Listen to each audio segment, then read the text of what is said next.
The attention economy. The attention economy, the attention crisis, and the strategic solution of digital minimalism. Living in the current digital age means being subsumed by the most powerful economic system, the attention economy. This is not merely a technological phenomenon. It has evolved into a systemic crisis that continuously and aggressively commodifies and steals our capacity for focus, arguably the most critical human resource. Understanding the complex mechanisms of the system is key before we can effectively deploy the philosophy of digital minimalism as a tool to reclaim control over our lives and minds. The core of this crisis lies in the fact that large digital platforms do not sell a product to their users. Instead, they're selling the user's attention to advertisers. Attention is treated as the most valuable currency, converted into high-value metrics like click-through rates or engagement. This model fuels a fierce competition among corporations to capture every last minute of the consumer's time, operating as a zero-sum game because the time and attention given to one platform are invariably taken away from other vital activities in life. The global digital advertising market, the primary output of the attention economy, was valued at over $600 billion last year and is projected to exceed $800 billion by 2027, showcasing the exponential investment in this market. This massive growth aligns with consumer behavior, with the average person spending an alarming 7 to 8 hours a day interacting with digital media, particularly smartphones. The success of the attention economy is not accidental. It stems from addictive design techniques that leverage aggressive behavioral science and neuroscience principles to hardwire addiction loops in our brains. The most potent technique is variable rewards, borrowed directly from slot machines, which dispense rewards, like likes, comments, or new messages, at unpredictable intervals. This lack of certainty triggers a surge of dopamine, compelling users to compulsively check their platforms for the next exciting, unexpected hit. This is paired with disruptive notifications designed to generate unexpected interruptions, leading to a state of continuous partial attention. Shocking statistics confirm that smartphone users check their devices on average between 85 and 150 times a day, with some recent data suggesting this number may exceed 300 times a day for adolescents, proving that our behavior is fundamentally controlled by external stimuli. Furthermore, the exploitation of the fear of missing out (FOMO) is another crucial mechanism that generates social anxiety, compelling users to constantly check their feeds to avoid the perceived social exclusion. These design choices collectively strip users of their autonomy over their time and attention. The continuous hijacking of attention has culminated in the attention crisis, profoundly affecting both individual productivity and social well-being. A primary impact is the erosion of deep work and overall productivity, as continuous interruptions and context switching require the brain nearly 24 minutes to fully return to a state of deep focus. Research from the Harvard Business Review, 2020, confirms that constant disruption is associated with a temporary drop in IQ equivalent to sleep deprivation.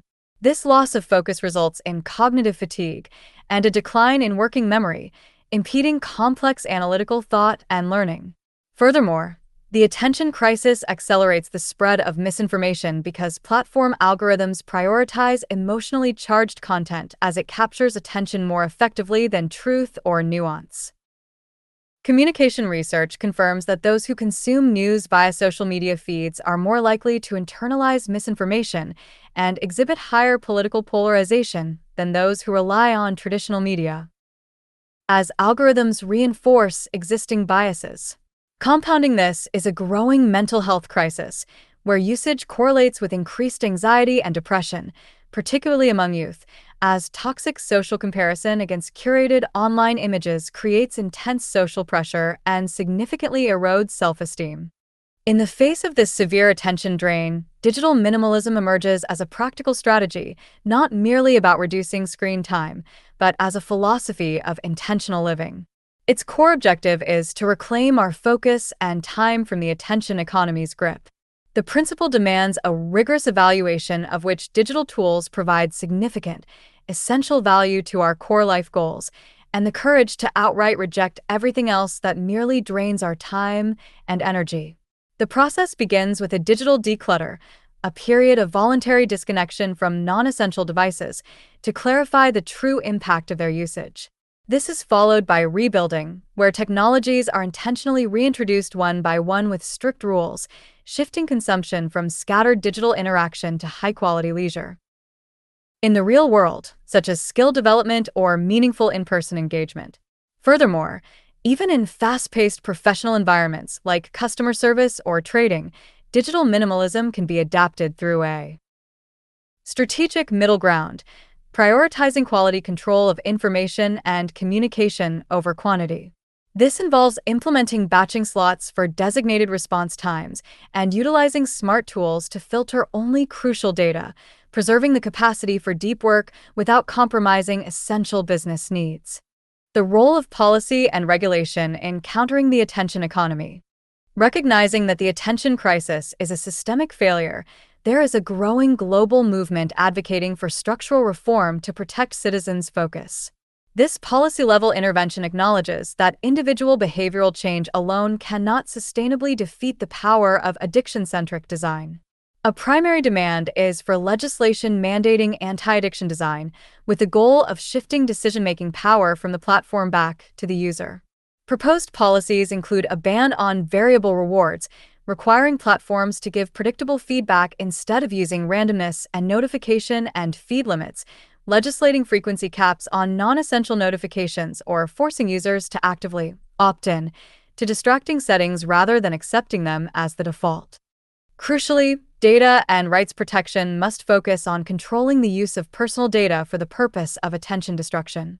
This includes limiting data use for vulnerability prediction, prohibiting companies from using private data like sleep patterns or emotional state to create models that predict the exact moments a user is most susceptible to being drawn back to the platform. Simultaneously, the right to know your lures demands transparency about which algorithms are actively trying to hook the user and provides an easy opt-out mechanism. At the organizational level, applying digital minimalism through corporate policy is vital. This includes establishing communication-free zones, designated deep work blocks, e.g., 2 to 3 hours, where employees are protected from notifications and meetings to restore focusability lost to the culture of instant reply. These policy actions are not intended to destroy technology, but to regulate the design of technology. To align with human values, mental health, autonomy, and the capacity for critical thought. Deep dive into the mental health crisis and attention. Beyond productivity, the attention economy inflicts deep wounds on mental health, especially among youth. The mental health crisis associated with continuous digital use is significant. Recent data from the U.S. Surgeon General's advisory and a longitudinal cohort study of American adolescents aged 12 to 15 and equals 595 found that non-purposeful social media use exceeding 3 hours daily correlates with a twofold increased risk of experiencing severe mental health issues, including depressive and anxiety symptoms. This is primarily due to platforms engineering toxic social comparison, where comparing one's own life to highly curated online images creates intense pressure, eroding self-esteem. Furthermore, the addiction cycle destroys sleep quality, a foundation of mental health, as screen light and continuous mental stimulation inhibit melatonin production, leading to chronic sleep deprivation. The World Health Organization, WHO, has also recently highlighted that problematic use of social media and digital games is significantly associated with worse mental health outcomes, including reduced sleep. Since the attention economy tries to engage us 24/7, even stealing our restorative sleep time, it destroys our emotional regulation. Digital minimalism, therefore, strategically advocates for a digital curfew, strict screen-free time before bed, as a crucial mental health defense against the attention crisis. The thought-provoking conclusion: true freedom is attention control. This comprehensive analysis has demonstrated that our attention has become the most valuable product in the modern world, systematically extracted by the powerful attention economy. As consumers, we face a stark choice between remaining slaves to dopamine hits and algorithms designed for corporate wealth, or reclaiming sovereignty over our minds.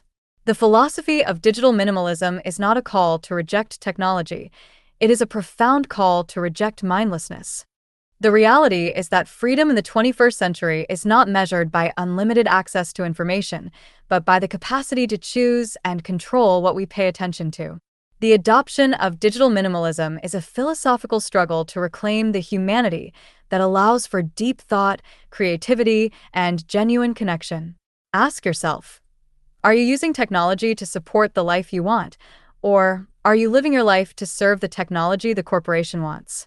This choice determines not only your productivity and mental health, but the trajectory of society's collective capacity for critical thought. Because reclaiming your focus is reclaiming your free will and, ultimately, a truly purposeful life.